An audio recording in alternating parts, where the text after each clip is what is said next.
नमस्कार।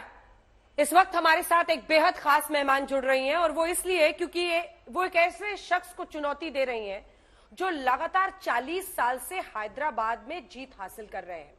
हमारे साथ बेहद खास मेहमान बीजेपी की प्रत्याशी माधवी लता जी हैदराबाद से, जो असदुद्दीन ओवैसी को चुनौती दे रही हैं, दमदार तरीके से दे रही हैं। आजकल इनकी स्पीचेस खूब वायरल हो रही हैं क्योंकि एक अलग अंदाज में वो बोलती हैं। लेकिन ये सब कुछ क्या एक जीत में बदलेगा?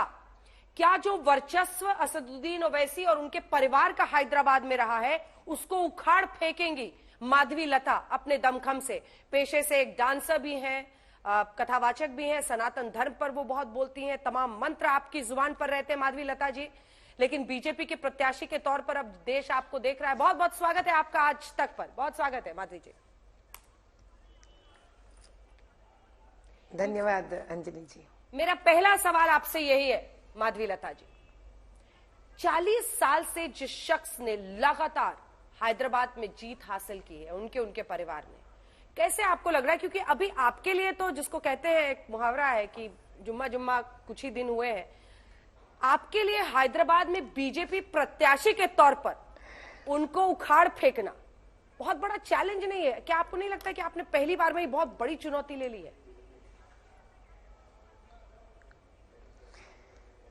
अंजना जी, इसमें एक दिशा भी है जिसको समझना पड़ेगा। शायद पूरे भारत देश को मैं एक बीजेपी के उम्मीदवार के जैसी नहीं हो सकती हूँ, लेकिन असदुद्दीन जी के हैदराबाद लोकसभा पार्लियामेंट के लिए नई नहीं हूँ मैं।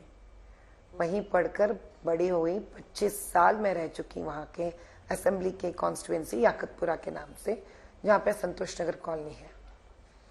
मैं मोहल्ले मोहल्ले से, बस्ती बस्ती से वाकिफ हूँ और वहाँ का हर इतिहास से मैं वाकिफ हूँ। मैं वो स्त्री हूँ जिसने हर प्रकार का कम्युनल राइट्स को बड़ी नजदीक से देखा है हर उम्र में। मैं वो स्त्री हूँ जिसने वहाँ का प्रगति किस प्रकार से स्तंभित हो गया है देखी हूँ मैं वो विद्यार्थी हूँ जिसने वहाँ का स्कूल्स, कॉलेजेस और जिस प्रकार से वो आगे बढ़े हैं देख चुकी हूँ।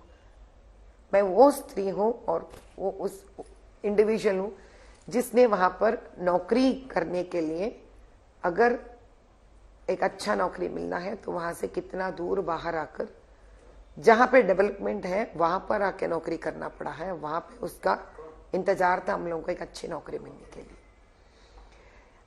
लोग मुझे आज उम्मीदवार के रूप में देख रहे हैं, लेकिन मैं वैसा अपने आप को नहीं देख रही हूँ। मैं अपने आप को एक हैदराबादी के जैसे देख रही हूँ। मैं अपने आप को 25 साल वहां से, बचपन से लेकर बड़ी होने तक, उस वहां का तजुर्बेदार के जैसे देख रही हूँ।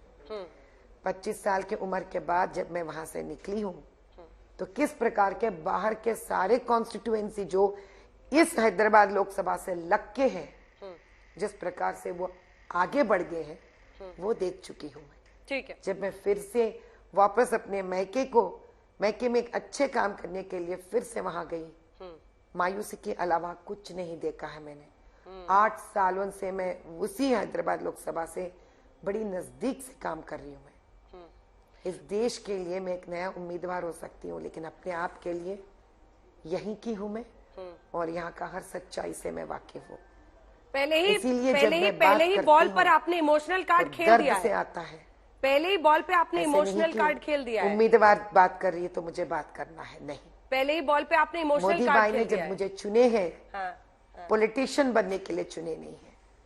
ऐसे सोशल वर्कर, अगर जिसको सच दुनिया से बात करने का हक दिया जाएगा, ऐसी स्त्री को जो सोशल वर्कर है, अगर इसको बदलने का मौका दिया जाएगा इस कॉन्स्टिट्यूएंसी को, तब ये क्या करेगी, ये सोच विचार करके मुझे दिया गया है।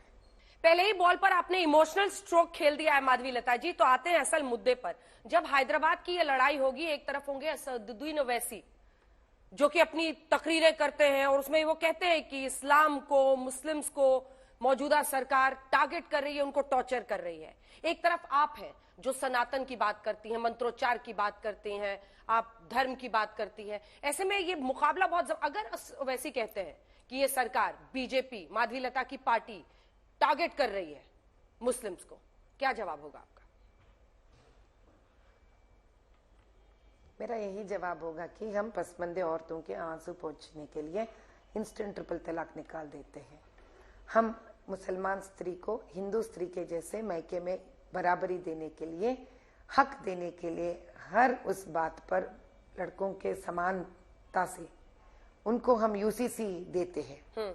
अगर हमको ये कहना है कि हम हर उस स्त्री को मुस्कुराते हुए देखना चाहते हैं, तकलीफ उनसे बाहर निकालना चाहते हैं, दलदल से बाहर निकालना चाहते हैं, हम कहते हैं उनकी कई योजनाओं हम स्त्रियों के उन्नति के लिए देते हैं।